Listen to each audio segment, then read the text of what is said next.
depending on what you're selling, the world is shrinking. There are fulfillment centers all over the world now that will fulfill for you. If you're shipping drop ship products, which a lot of our stuff is, comes straight out of China. They don't care where they're shipping. It can go anywhere in the world. If you're selling digital, you know, with AI and RPA, language is no longer a barrier.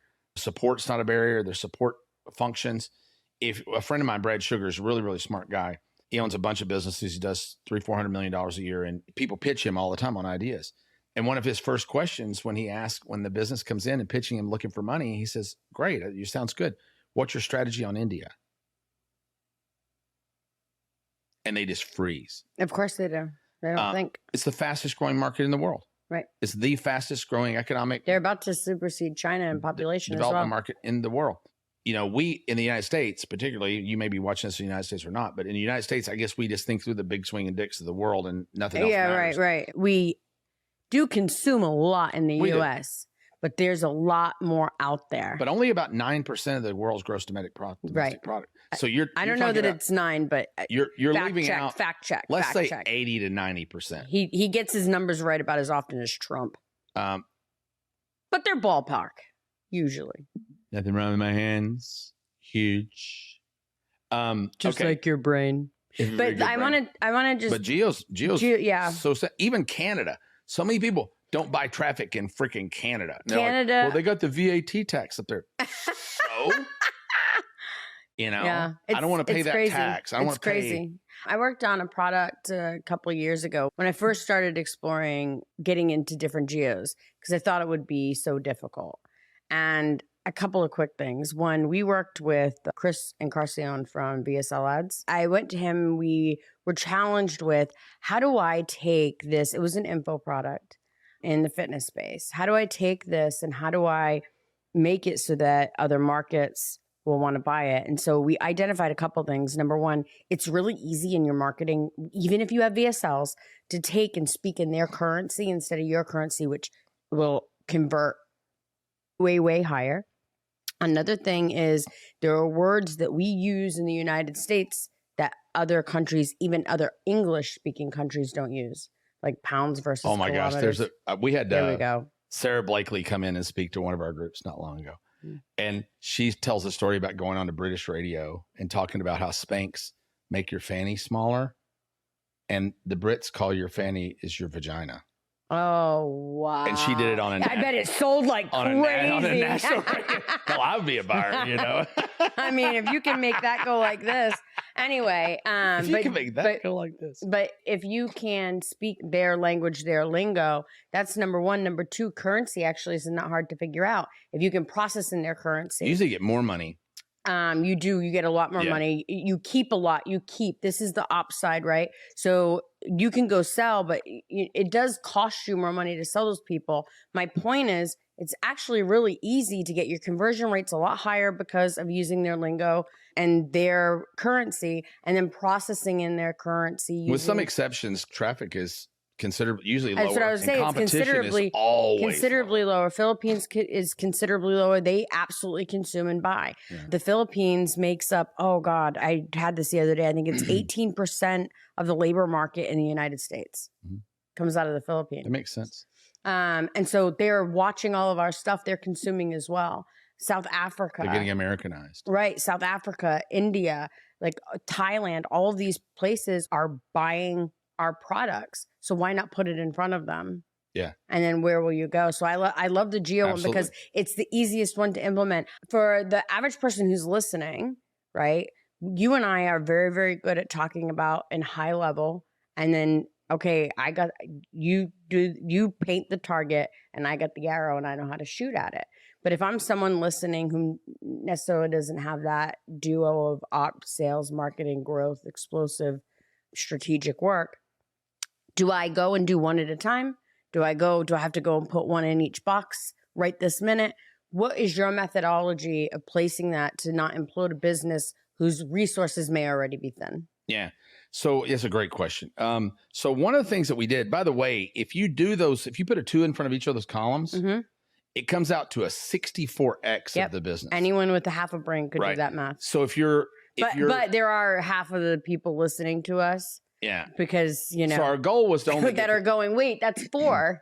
our goal was only to get to a 12x. Right. So we've given you overkill, right? So if you screw some of these up, No big deal. it's still going to be okay. I don't know that one over prioritizes another. I think it really comes down to what you feel like you can get done. Right. What's your low hanging fruit? Right. What's your biggest home run based upon the resources you have? Yeah. It's really easy to talk about strategic ideas and overall concepts. It's really hard to implement them and execute them in your business. That's why I kind of love the dynamic between the two of us, is because you create all these really great ideas and I have the ability to execute. You're saying basically without me, your existence would really not be necessary at all.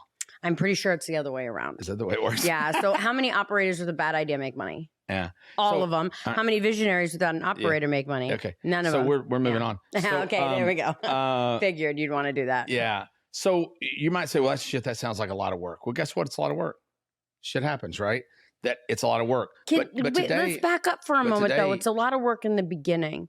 You're talking about being able to make what you're building you a earn. Machine. Right. You're building a future. Instead of building yourself a job, you're building yourself a business. Instead of building yourself a constant means to no end, you're building yourself a future. So in 12 months, you can take a month off and then come back and repeat. You'll be a leader versus an also-ran. Right. So you see a lot of people, you know, I've been around this business for 123 years. More.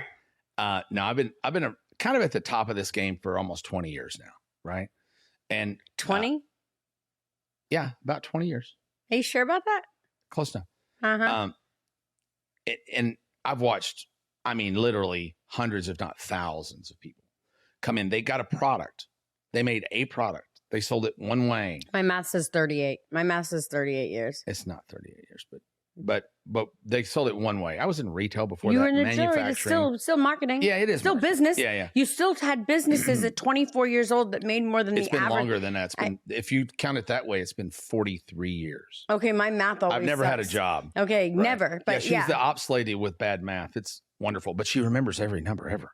It's 43.7%. I know, I remember, because I just made it up. It's easier to remember if you make that shit up. Okay, so AI, RPA, and outsourcing.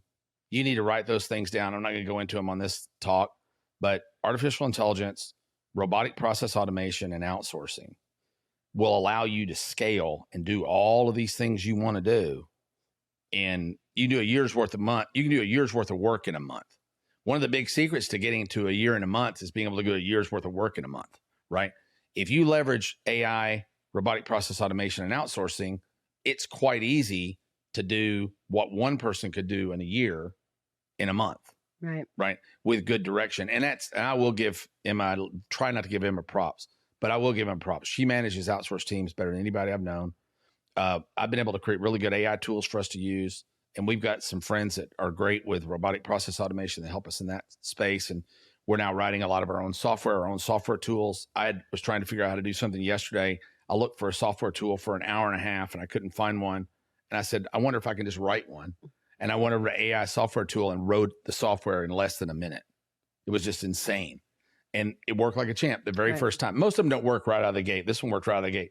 But building a business that has a community business that has monthly recurring revenue is super, super smart. If you're building this machine and you're going to all this trouble, you don't want to really build the machine to sell somebody something one time. You want to try to build them. You can't always, not everything fits continuity. Not everything fits recurring revenue. Some things is really stupid. If I tell you I'm going to solve a big problem in your life, instantly just sign up for my membership, that's stupid, right? That doesn't fit. So you want to work in these markets where you can have monthly recurring revenue. That'll ensure that this growth that you have sticks around. Because if you're playing whack-a-mole, and you're delivering a shit product, you know, you're going to go to all this effort and all this work just to churn people through. We interrupt this pod to bring you this really special announcement. You need to go right now. Well, maybe they want to go right now. Want to stop? No, at the end. We don't want to have them stop. Go to trainwreckshow.com. There's lots of bots there, GPT bots that do things for you, that do a lot of your work. So you don't have to work so much and drink more beer. The episode archives are over there. There's all of our resources, worksheets, workbooks. Everything that we've done that we give away is over there. Go get it right now. There's a lot of resources there. Way more resources you get when you buy a lot of communities, I think. And don't forget to like and subscribe so that you can catch every episode as soon as it hits. We'll send you a notification. It doesn't mean you're liking Emma, by the way, because I know that slows us down on our likes. You can just click and say, I like Perry. You don't have to like Emma. It works the same way. Shit, we got through it.